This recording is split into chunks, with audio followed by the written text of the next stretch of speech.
Hi guys, in this tutorial we're going to talk about functions.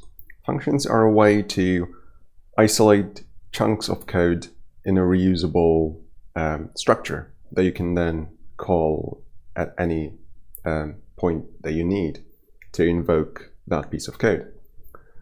For example, we already started with int main, and as you know from previous videos, this is the entry point to your C++ program.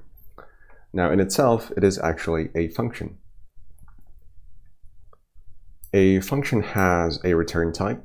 So this is the syntax or function signature, as we call it.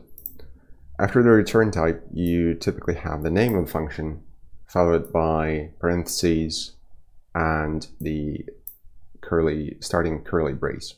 After the curly brace, everything within until the next closing curly brace is the body of that function. It is the scope of that function as well. So anything that goes between curly braces belongs to this function and is executed when the function is called. And to start off, let's create our very first function, which is going to be very similar to main actually. So let's call it get number. So as you can see, currently it's very similar to our int main. It has the return type of int, it has the name of the function, it has the parentheses and the curly braces. And the only thing the function will do is it's going to return a number. As you know, int is a whole number, so I'm going to return 3. In our main function, I'm going to create a new variable called, let's call it I, and then I'm going to call the function that we created, which is getNumber, which returns 3. So by the time the function finishes, the variable I should have 3 inside it. Which we can easily check by just printing it to the screen.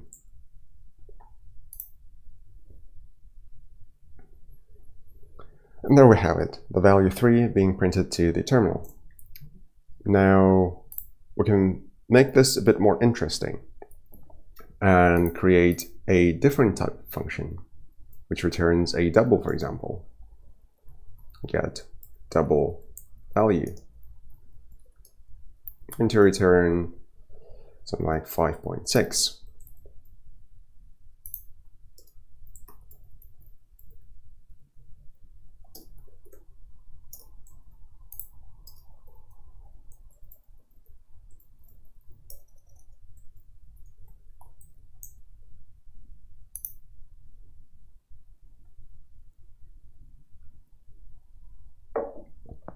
And as you can see, it returns 5.6.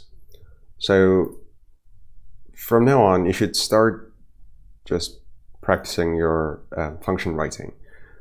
And as soon as you get into the habit of writing type, name, parentheses, curly braces, then you should be able to do that just automatically in the future. Now that we've covered the basics, let's talk about slightly different type functionality for functions. So for example, if you don't want to return anything, there's a keyword called void.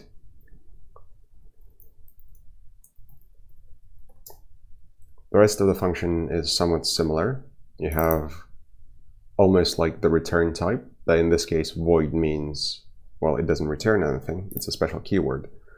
Again, followed by the name of the function, parentheses, and the curly braces. And what's inside the curly braces is the function body, and there is nothing inside it because we don't return anything, and therefore there's no need to have a return statement.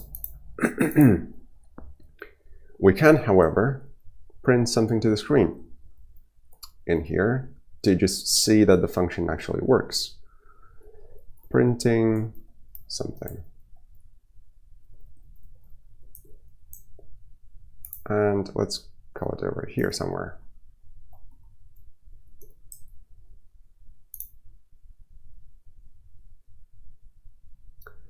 So we've got the usual 3 and 5.6, and then it says printing something. So by calling this function, we're calling the code that is enclosed in the function's body or in the function's scope.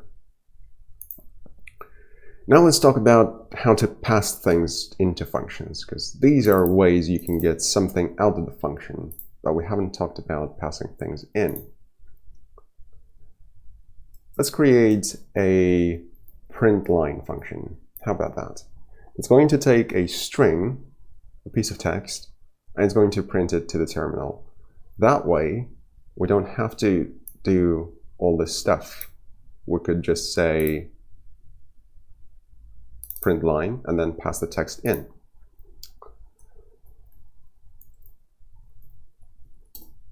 So here's the main difference. If you look at the sum function function signature, then you'll see that they're very similar. It starts with void, which means it doesn't return anything. Name of the function. Then you have open parenthesis, and you have this stuff. So what is this stuff? Well, it has two parts because there's a space in between them. So the left part and the right part. And if you look closely enough, then you'll realize that it's basically variable declaration, right? Like here, you have the type and then you have the name.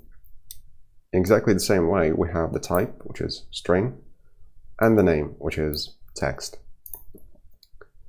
And then the rest of that is straightforward. So that means we can pass something in. In fact, the function won't work unless we pass something in. So it's a hard requirement.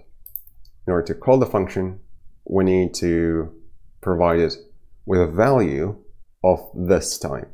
If you try to pass a different type, again, it won't work.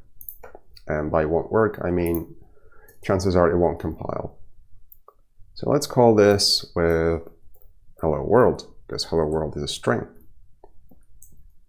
Now that's much nicer if you compare that to a full version of how we would write hello world in C++. Right? So you can already see the benefits of writing your own functions. You can write more concise code. And also, you can avoid the repetition. For example, if this was something like hello world 5 times, and then you needed that in multiple places, you could just extract the common functionality, put it into a function, and then call that function wherever you need. But obviously, we've just written the function signature. We haven't actually implemented our function. So there's no function body yet. So this won't do anything per se. So let's implement our function.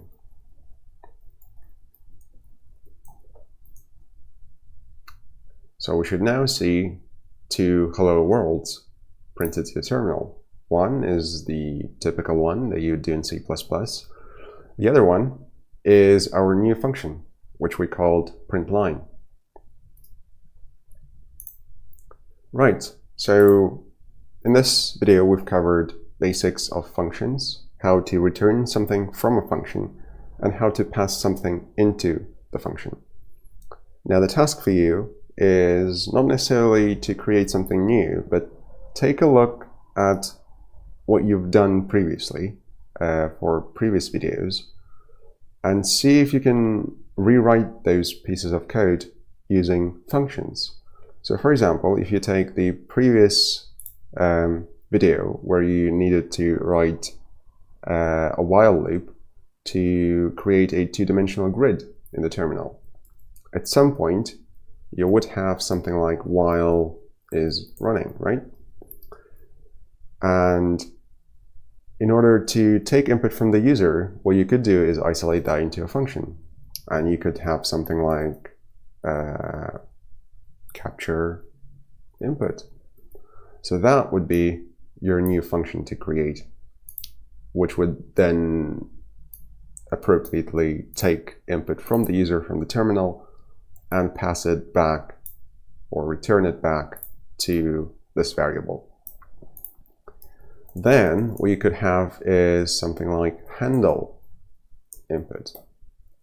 And then you would pass this input variable into this new function, which would then appropriately handle your input or user's input. And based on user's input, do something.